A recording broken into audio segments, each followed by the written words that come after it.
As we've discussed, private equity firms make their money from capital appreciation, meaning the smaller the amount they pay you, the more money they ultimately make, which is why private equity firms live on proprietary deal flow. They love it. And what I mean by proprietary deal flow is those emails that find their way into your inbox that say, "Hey, Brian, this is Sam from XYZ private equity firm. We've been looking at your industry. We love your company and all the accolades you've had. We'd love to come out and sit down with you and take you out to wine, and have an opportunity to talk to you about doing business with you." That's an example of a private equity firm attempting to generate proprietary deal flow.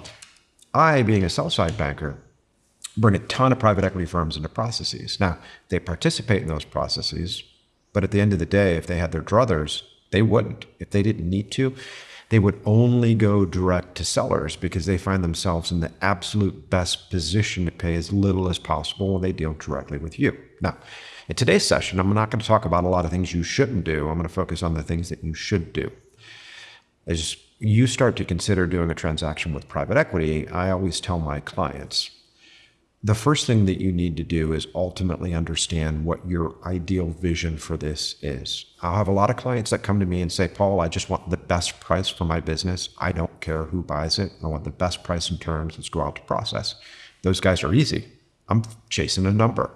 I take the business out to market. I run a formal process. We jack up the price. We get the deal done. I don't care if it's a strategic buyer. I don't care if it's a private equity firm. I don't care if it's Ronald McDonald himself. Whoever's willing to pay us the most money for that business gets it.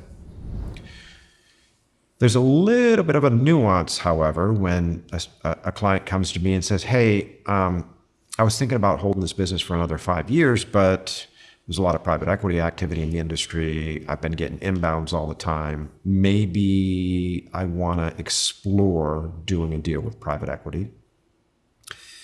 I figure my business is worth $100 million.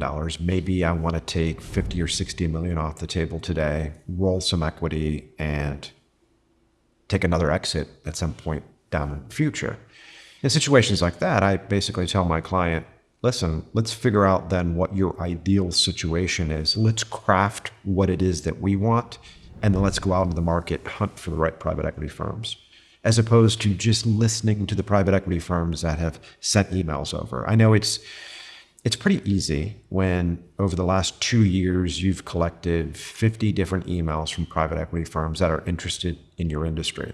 And while there might be a lot of great buyers in there, I think we do ourselves a disservice if we don't sit back and think about what it is that we actually want and then go out and try to find it. And that might not necessarily be the private equity firms that are in your inbox. And I'll give you an example of that. I once had a client who, just like you, was getting inbounds every week from private equity firms who are interested in buying your firm, like to sit down, like to make you an offer, send us financials, we'll send you an NDA, so on and so forth. But my client came to me and said, "Hey, listen, I really want a firm that's probably going to hold this for closer to 10 years than 2 or 3. I don't want to go from one private equity firm and be flipped to another one. So I've got a longer duration." And there's some nuances of what he wanted to do with employees. So he put together a formal plan. And instead of just dealing with the private equity firms that were in the inbox, now granted, we did deal with them, but they weren't the ultimate buyer. We actually went out into the market and specifically told the private equity firms what it is that we wanted. And we allowed them to bid based on that. It was a much narrower private equity buyer pool. But at the end of the day, he got the exact deal that he wanted because we took control. We weren't reactive. We were very proactive. And a lot of sellers make the mistake of they deal with a private equity firm or two. They believe that price is objective. Everyone's going to effectively pay the same price. The private equity firms themselves are somewhat similar, which they're not actually. They're very different.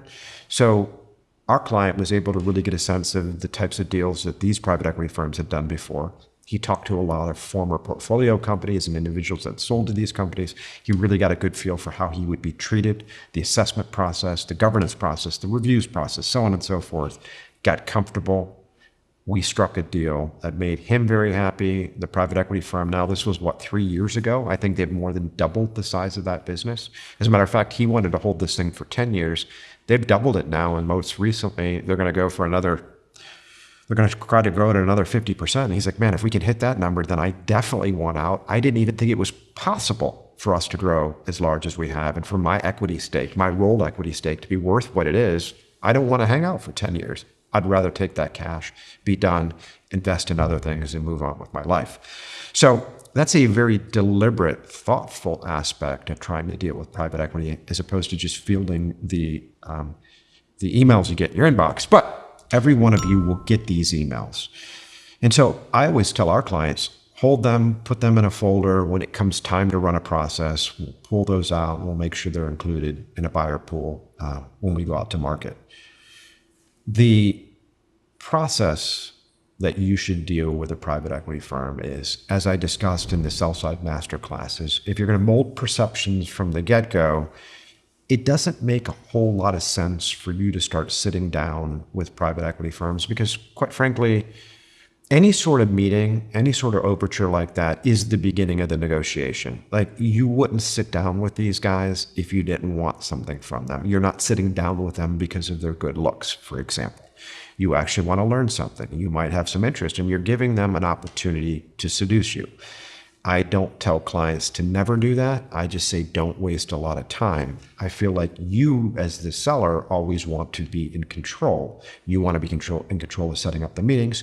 You want to be in control of bringing in the private equity firms to sit down with you, and not wasting time hanging out with these guys with a bunch of dudes in vests with the big Starbucks cups talking to you about Princeton and Yale and blah, blah, blah, blah. It's a waste of time. You need to get smart on what it is that you want to do with your business and take control. So when you ultimately decide you want to explore the market, whether you want to do 100% change of control or whether you want to do maybe a majority stake situation where you're taking 70% off the table and rolling 30, you start to think through, what sort of private equity partner do I want to have? What do I want my life to be like? Do I want to be CEO of this business going forward, or am I comfortable having an operating partner come in and take over for me? What do you want to do? A lot of you will say, well, man, if I were going to be doing my day-to-day as I am now, why would I even partner? Like, I'll just keep doing what I'm doing and sell in the future. And that's a valid position to take. Some of you say, I don't do much now. If I partner with a private equity firm, would I have to do a lot more? Well, typically in my experience, you won't have to do much more than you already do on a day-to-day basis today when you partner with a private equity firm. You know, especially founders, private equity firms love to partner with founders. They like to be in a position to say, we're a founder-led organization. We partner with founders, and founders are often figureheads and mouthpieces. And so oftentimes you won't have to do a lot more, but there are cases where you will have to do more. And so it's important to think about upfront what you're willing to do and what you're not, and actually start to put together a list to help your advisor really think through what the appropriate pool looks like. What sort of capabilities does your business have, and what sort of capabilities do you need? What do you need in a partner? I mean, a lot of people just go into this and say, yeah, I want the cash. Well, no, I mean, if you're rolling equity, what other capabilities would really help you grow this business? With supplier relationships, with marketing expertise, with financial expertise?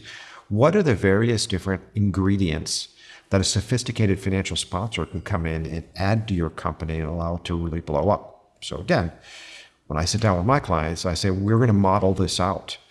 I go back to my American Capital days, and I think to myself, okay, I've got company A here right now today. My client, company A, is considering partnering with a private equity firm, and it's a $100 million transaction. What sort of capabilities and levers could be pulled over the course of the next 5 years to dramatically increase the value of the business and put a ton of money into my client's pocket? And by doing that exercise with the client and working through the private equity playbook with the client can really understand the levers that the private equity firm can pull, what sort of capabilities they can bring in. And now we've got a roadmap for financial sponsors. Now, when we sit down with private equity firms, we're not just saying, hey, here's company A, B, and C, you know, we want to sell 80% of it. What can you do for us now? We're like, hey, here's where we are today, and here's what this business is going to be worth 5 years from now if we can do X, Y, and Z. Are you the right private equity firm to help us get there? Can you bring these capabilities in addition to the capital in order to help us arrive? And if so, what would it take from us? And it allows us to very quickly whittle the playing field down from 200 private equity firms to like 20 in a matter of weeks. And now we're dealing with 20 very high quality private equity firms that we might potentially want to transact with. And we're running a full process and we're getting the price up sky high. And now we're in a very good position. So I think if you're a seller, and you're getting these inbounds in your email, you really need to think about this, and you should ask yourself, how can I take control of this? Like, why am I the guy that's like, I don't know, when you're sitting at home and somebody calls you up and says, hey, do you need new insurance? You're like, sure, I'll buy it. Hey, do you need a new cover for your pool? Sure, send it out. No, you actually get out there and say, what's the right product for me? I'm going to research products.